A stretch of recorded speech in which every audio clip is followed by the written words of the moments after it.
Academy में। तो जैसा कि हमने आपको बताया था कि हम आपके लिए 2 बैच, एक तो नीट और दूसरा क्या है आपका जेई वाला, ठीक है।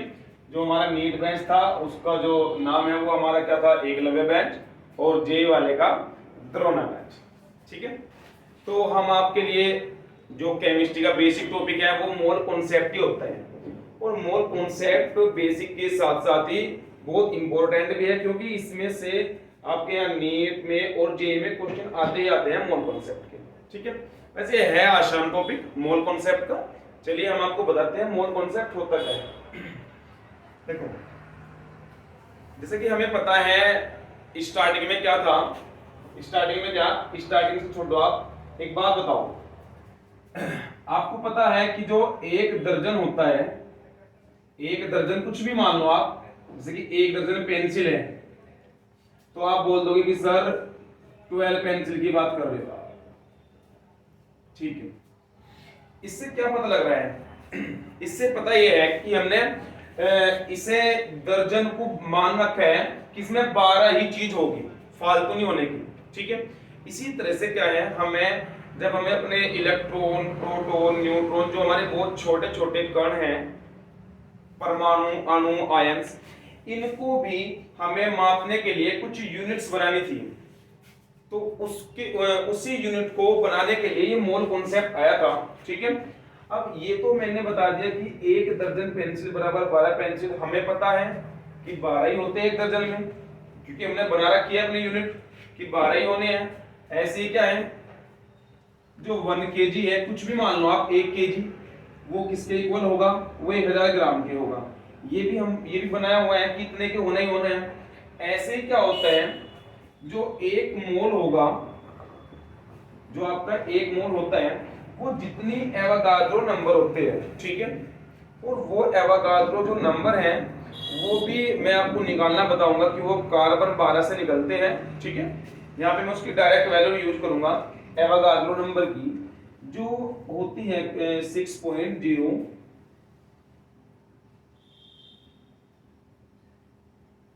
23 इंटू 10 टू द पावर 23।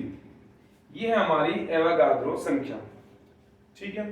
चलो, तो इसका क्या मतलब हुआ, अब हमने इसका जो यूज था वो किया था हमने, जो बहुत हमारे छोटे छोटे, जिनका जो द्रव्यमान है वो बहुत कम है, जैसे इलेक्ट्रॉन है, इलेक्ट्रॉन का मास बहुत कम है। इलेक्ट्रॉन का जो मास होता है, मास ऑफ इलेक्ट्रॉन, वो 9.1 into 10 to the power -31 kg, बहुत कम है, 10 की घात -31 है। तो इन, और प्रोटॉन है, फिर न्यूट्रॉन है, जितने अणु, आयन, बहुत छोटे छोटे पार्टिकल्स, उनको हमें मापन के लिए एक यूनिट बनाई गई थी, वो उसका नाम था क्या, मोल था, ठीक है। अब मोल के जो क्वेश्चंस है वे बड़े आसान तो है, लेकिन इंपॉर्टेंट बहुत ज्यादा है आपके नीट के लिए भी और जेईई के लिए भी, ठीक है। अच्छा, चलते हैं। मैंने बताया आपको कि 1 मोल इक्वल टू जितनी एवोगाड्रो नंबर होंगे। अब ये तो पता लग गया। अब ऐसे क्या है, अगर मैं बात करूं 1 मोल इलेक्ट्रॉन की, तो उसमें कितने इलेक्ट्रॉन होंगे, उसमें जितनी एवोगाड्रो नंबर होगी, 1 मोल इक्वल टू इतने कण होते हैं। अब कण जोन से भी हम कण लेंगे वही हम यहाँ पे लगा देंगे, ठीक है। जैसे क्या, मैंने 1 मोल इलेक्ट्रॉन लिया, कण मैंने इलेक्ट्रॉन लगा दिया, तो उसमें कितने इलेक्ट्रॉन होंगे, 6.023 10 टू द पावर 23 इलेक्ट्रॉन्स में होंगे। अगर मैं 1 मोल क्या लगा रहा हूं, प्रोटॉन ले रहा हूं, ठीक है, तो उसमें कितने होंगे, कितने प्रोटॉन होंगे 1 मोल में।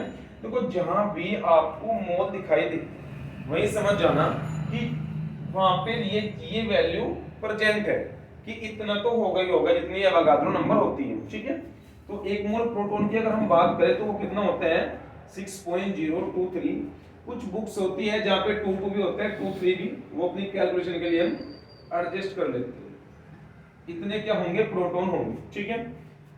यही बात अगर मैं कहूं कि 1 मोल आपका परमाणु हो, अणु हो, या हो आपका कोई आयन, ठीक है, सब में क्या होंगे, जितनी हमारी एवोगाड्रो नंबर है उतने ही होंगे क्या, ये परमाणु भी उतने ही होंगे, अणु भी उतने ही होंगे और आयन भी आपके इतने ही होंगे। ये तो थी इसकी डेफिनेशन। अब हम मोल को क्या है, जो क्वेश्चंस हैं वो इसके तीन ही फॉर्मूले पे आते हैं, ठीक है। तो हम उन तीन फॉर्मूलों को डिस्कस करेंगे और उनसे जो फॉर्मूले से रिलेटेड क्वेश्चंस हैं वो आपको यहाँ पे डिस्कस किए जाएंगे, ठीक है। तो चलते हैं मोल कॉन्सेप्ट के जो वे तीन फॉर्मूले हैं, एक बार उनको समझ लीजिए। अगर वो क्लियर हो गए तो ये मान लो कि नीट में क्वेश्चन पक्का मोल कॉन्सेप्ट से हर साल आता है। देखो ये लिखा हुआ है मैंने, मोल अवधारणा, मोल कंसेप्ट, ठीक है। इसको क्या है, इसे डिवाइड करते हैं तीन कैटेगरी में, अलग अलग कैटेगरी में। पहली कैटेगरी में देखो मोल जो होता है इसे स्मॉल n से वैसे रिप्रेजेंटेशन हम करते हैं मोल को, ठीक है, स्मॉल n से, ओके। तो पहली यूनिट में हम क्या, इसकी जो पहले हमने ऐसे क्लासिफिकेशन किया था इसका, उसमें क्या आता है, अगर हमें क्वेश्चन में निकालना हो क्या, अणुओं की संख्या या परमाणुओं की संख्या, तो हमारा जो पहला फॉर्मूला है, अच्छा, तो हमने क्या बताया, हमने आपको बताया कि जो मोल अवधारणा है इसका तीन तरह के फॉर्मूले हैं। तीनों फॉर्मूले हम आपको अलग अलग बताएंगे कि क्या क्या डिफरेंस है और उनसे रिलेटेड क्वेश्चन आप को किस प्रकार हैंडल करने हैं आपके नीट और जेईई में, ठीक है। चलिए पहला जो हमारा फॉर्मूला होता है मोल कॉन्सेप्ट का, वो होता है n equal to capital N upon n, ठीक है। मैं बता रहा हूँ ये चीजें है क्या, स्मॉल n तो वही है मोल, ये तो है हमारे मोल, मोलों की संख्या क्या हमारी है, मोल कह लो, मोलों की संख्या, ठीक है। जो यहाँ पर Na है हमारी यहाँ पर एवोगाड्रो नंबर, Na क्या है, एवोगाड्रो संख्या है हमारी, और इसकी वैल्यू जो है अब आपको याद ही रहनी चाहिए कि 6.023 इंटू 10 टू द पावर 20, ये हमारी एवोगाड्रो नंबर। और जो हमारा कैपिटल N है, ये आपको क्वेश्चन में क्या है, अगर वो क्वेश्चन वाला पूछता है कि क्वेश्चन दे दिया और ये कह दिया कि निम्न में सबसे अधिक परमाणुओं की संख्या या अणुओं की संख्या किसमें है, तो ये जो कैपिटल N है ये काम किसका करेगा, जब वो परमाणु संख्या को तब भी काम करेगा और अणुओं की संख्या को तब भी। कुल मिलाकर मतलब ये है कि ये एक तरह के नंबर निकलेगा, ठीक है। ये n क्या होगी, एक तरह की संख्या होगी। अब वो संख्या किसी की पूछते हैं तो हम इस वाले फॉर्मूले का इस्तेमाल कर लेंगे। जैसे ये क्या है, n बराबर परमाणुओं या अणुओं की संख्या, जो वो पूछेगा उसका हम यूज कर लेंगे, एक नंबर है, ठीक है। तो एक फॉर्मूला तो मोल कॉन्सेप्ट का ये वाला है। चलिए दूसरे फॉर्मूले पर चलते हैं। अगर वो हमें क्या है, उस क्वेश्चन वाले ने हमें कोई गैस दी और गैस का भार दे दिया, गैस दी और गैस का क्या दिया, भार दे दिया, और तब वो हमसे पूछ रहे कि इसमें नंबर ऑफ मोल्स बताओ, तो उसका फॉर्मूला क्या है वो देख लीजिए। उसका फॉर्मूला है N = W/M। ये जो फॉर्मूला है ये सेकंड वाला, इसका इतना ज्यादा इस्तेमाल है आपका 12th लेवल में, जो आपका सॉल्यूशन चैप्टर है वहां पर भी, और जगह भी इस वाले, और तो जो फॉर्मूला है इसका यूज नहीं है मोल के बाद, बट इसका बहुत यूज करेंगे हम, N = W/M, ठीक है। तो बता दिया मैंने, जब भी हमें कोई गैस देगी, गैस देगा क्वेश्चन वाला, तो गैस का भार लगा लेंगे, और M है ये अणुभार, ये अणुभार निकालना सिखाना और है आपको यहाँ पे, ठीक है। मैं यही पे बता दूंगा अणुभार। तो इसमें क्या है, N तो हमारे नंबर ऑफ मोल्स ही है, W क्या है, W हमारा जो भार देगा गैस का, कहीं में होगा वो ग्राम में, ठीक है। M क्या है, M है जो अणुभार। चलिए आप अणुभार सीखते हैं, अणुभार होगा क्या, ठीक है, क्योंकि अणुभार का मैं इस्तेमाल यहाँ पे करूंगा। अब अणुभार का हल्का सा टॉपिक है, वो आप समझ लीजिए। जिसको आता है अच्छी बात है, जिसको नहीं आता वो भी देख लीजिए एक बार कि मैं अणुभार निकालूंगा कैसे, ठीक है।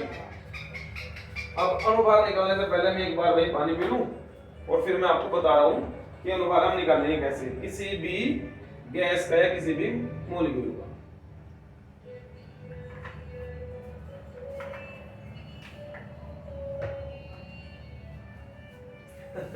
चलेगा ना?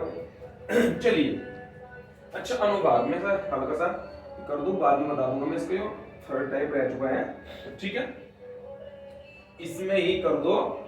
अनुभाग को समझा रहा हूं मैं, हालांकि यार अनुभाग सब नॉर्मली है। देखो जनरली होता क्या है, हमें पता है स्टार्टिंग में कि परमाणु है, सब कुछ चीजें परमाणु से मिलकर बनी हुई हैं, ठीक है। चलिए, परमाणु बेसिक यूनिट है हर एक चीज की। अब हमें पता है कि जो अणु बनता है वो परमाणु के मिलने से ही बनता है। कैसे? परमाणु प्लस के परमाणु, इनसे बन के आ जाता है, इससे बन जाता है अणु। किसी भी अणु में कम से कम 2 परमाणु तो होंगे होंगे, ज्यादा से ज्यादा हो सकते हैं, कम से कम मिनिमम 2 होने चाहिए। अब मुझे क्या निकालना है, मुझे भार निकालना है, अणु का भार। तो मैं क्या करूंगा, इनके पीछे भार लगा दूंगा मैं, परमाणु भार प्लस के परमाणु भार, तो यहाँ पे निकल जाएगा हमारा अणु भार। अच्छी बात है। चलो अब यहाँ पे मैं कुछ के अणु भार बता रहा हूँ जिनके आपको यूज करने हैं, और जब तक आप नीट और जे का कर रहे हो तो ये मान लो जितने मैं लिख रहा हूँ उससे बाहर कोई क्वेश्चन नहीं है, अनुभार का तो है ही नहीं। अब ऐसे रहता है कि हमें 30 तक इलेक्ट्रॉनिक विन्यास याद करने रहते हैं, ये जो तुम्हारे परमाणु क्रमांक है आवर्त सारणी के, ठीक है, बट उसमें से हम परमाणु भार का है कुछ ही तत्वों के याद रखते हैं, और उनके याद रख के हमारा काम चल जाएगा, ठीक है। पहला क्या है, पहला आपको हाइड्रोजन है, मैं यहाँ पे परमाणु क्रमांक लिखते हैं, और मैं यहाँ पे लिख रहा हूँ उनके परमाणु भार, हालांकि ऊपर लिखते हैं, मैं यहाँ पे लिख रहा हूँ। हाइड्रोजन का एक ही होता है, ठीक है। कार्बन का बहुत ज्यादा यूज होगा, कार्बन का होता है 12, वैसे 12.01 होता है वो, लेकिन हम 12 ही करते हैं। ऑक्सीजन का 8, ये परमाणु क्रमांक है भाई, ये है तुम्हारा परमाणु भार। तो ऑक्सीजन का होता है कितना, 16। देखो लगभग डबल ही होते हैं, लेकिन डबल नहीं कह सकते आप बिल्कुल इन्हें। और इसके बाद हम जो यूज करेंगे वो जो बहुत ज्यादा यूज होगा वो सोडियम होगा। सोडियम को होता है आपका 23। सोडियम के बाद जो यूज होगा वो मैग्नीशियम होगा, मैग्नीशियम को होता है 24। एल्यूमिनियम भी कहीं कहीं यूज है, एल्यूमिनियम को होता है 27। इसके बाद जो यूज करेंगे हम वो करेंगे भाई हम फास्फोरस का। फास्फोरस कितना होता है 15, इसका होता है 31। और फास्फोरस मैंने लिख दिया, और बाकी के मैं कहाँ लिखूं, बाकी के मैं लिख दूंगा इसे में मिटो के, तो हो गया होगा। और फास्फोरस 15 हो गया। जो मेरा क्लोरीन सल्फर होता है, सल्फर के H2SO4 में से मैं इस्तेमाल करूंगा 16, 32। क्लोरीन मोस्ट इंपोर्टेंट है भाई, क्लोरीन तो देख लो, क्लोरीन 35.5। फिर मेरा पोटेशियम है 19, इसका 39, और जो मेरा कैल्शियम है 20, इसका 40। इससे इनसे अलग तुम्हें किसी पे भी कोई ज्यादा आपके यहाँ क्वेश्चन नहीं आएंगे, इनसे अलग, चाहे नीट के हो चाहे जेईई के हो, इससे अलग आपको परमाणु भार देखे हुए, ठीक है। सब कुछ यहीं से आ जाएगा, जितने भी हमारे कंपाउंड्स हैं जिनके लिए हमें क्या निकालने हैं, अणुभार निकालने हैं, वे सब इन्हीं से मिलकर बने हुए होंगे, ठीक है। चलिए मैं आपको बता रहा हूँ अणुभार निकालना। सबसे सिंपल ले रहा हूं मैं HCl का, एक अम्ल है, बाद में बताऊंगा इस अम्ल की कहानी। HCl है, अम्ल है, ठीक है। तो मैंने स्टार्टिंग में आपको बताया था कि परमाणु भार प्लस परमाणु भार गिव्स क्या देंगे, अणुभार देंगे। इसमें कितने परमाणु दिखाई दे रहे हैं आपको, एक हाइड्रोजन है, एक क्लोरीन है, ठीक है। हाइड्रोजन का परमाणु भार कितना होता है 1, और क्लोरीन का कितना होता है, ये कहां गया भाई 35.5। तो जोड़ के कितना आ गया, ये आ गया 36.5। तो 36.5 इस HCl का अणुभार आया है, ठीक है। अब क्या है, अब मैं दूसरा अम्ल ले रहा हूं H2SO4। H2SO4 क्या है, अब यहां देख लो, क्योंकि मैंने इसलिए लिया है इसका एग्जांपल। इसमें यहाँ पे 2 हाइड्रोजन परमाणु हैं, 4 ऑक्सीजन परमाणु हैं, तो हम हमें गुणा भी करनी है यहाँ पे देखने में। इसका देख लो 1-2 करके, फिर हम इसे हटाएंगे अणुभार को, तो अणुभार, क्योंकि हमारा मेन टॉपिक अणुभार नहीं है, मेन तो हमारा अणु कांसेप्ट है, ठीक है। तो अणुभार इसका देख लीजिए आप एक बार, यहां से ऐसे कर लो, कितना है 2 है, H का वही है 1 लगाएंगे, कितने हैं, एक हाइड्रोजन, 2 हाइड्रोजन परमाणु है, एक सल्फर है और 4 है ऑक्सीजन परमाणु। ठीक है, तो 3 टाइप के अलग अलग। तो बीच में प्लस सल्फर है, कितना होता है हमारा 32, और ऑक्सीजन कितनी है 4, और ऑक्सीजन कितना होता है 16। 16 चौके 64, प्लस के 32 और प्लस के 2, कुल मिलाकर हो गया 98। ठीक है, बस अब आप सीख जाओगे, अब आप सीख के होंगे अनुभार निकालने। किसी का भी निकाल लो, एक और ले लो, बस लास्ट पे यहाँ जगह इतनी है, आप ले लो एक और एसिटिक अम्ल का ले लो, CH3COOH। देख लीजिए आप, कार्बन का 12 होता है, 3 हाइड्रोजन है तो उसका 3 हो गया, फिर कार्बन है फिर 12, डबल ऑप्शन है तो 16 प्लस के 16। आप 16 गुना 2 भी कर सकते हो या 16 16 कर लो, जो हमारा तरीका है बताने का। तो कितना बैठ गया, 12 और 3 15, 15 और 12 27, 27 और 1 28, और 16 दूनी 32, 32 और 28 हमारा बैठ गया पूरा पूरा 60। तो ये था अनुभार निकालने का तरीका। आप किसी का भी देख लो, किसी का भी निकाल लो, आपको इसी से निकाल लेंगे। और ये अनुभार इसलिए सिखाया है क्योंकि ये जो फॉर्मूला है मोल कॉन्सेप्ट का, n बराबर W/L, ये बहुत ही ज्यादा यूज करूंगा मैं यहाँ भी और आगे भी, इसलिए मैंने ये तुम्हें अनुभार वाला, जिस पे आता अच्छी बात है, बट जिस पे नहीं आता वो यहाँ पे देख लीजिए। अब आप किसी भी यौगिक कोई भी आप ले सकते हो, जैसे कि यूरिया है NH2CONH2, आप इसका खुद निकाल सकते हो, NH2CONH2 है, ग्लूकोज है, ठीक है, फ्रक्टोज है, जिसका भी देखोगे आप इस तरीके से सबके फाइंड आउट कर सकते हो। और आपको जो मैंने ये बताया है कुछ सफिशिएंट एलिमेंट है ये वाले, इसी का ही इस्तेमाल होगा, अदरवाइज और कुछ नहीं होगा। ठीक है, चलिए हम ये तो हमारा यहाँ से M आया अनुभार था, तो मैंने अनुभार डिस्कस कर लिया।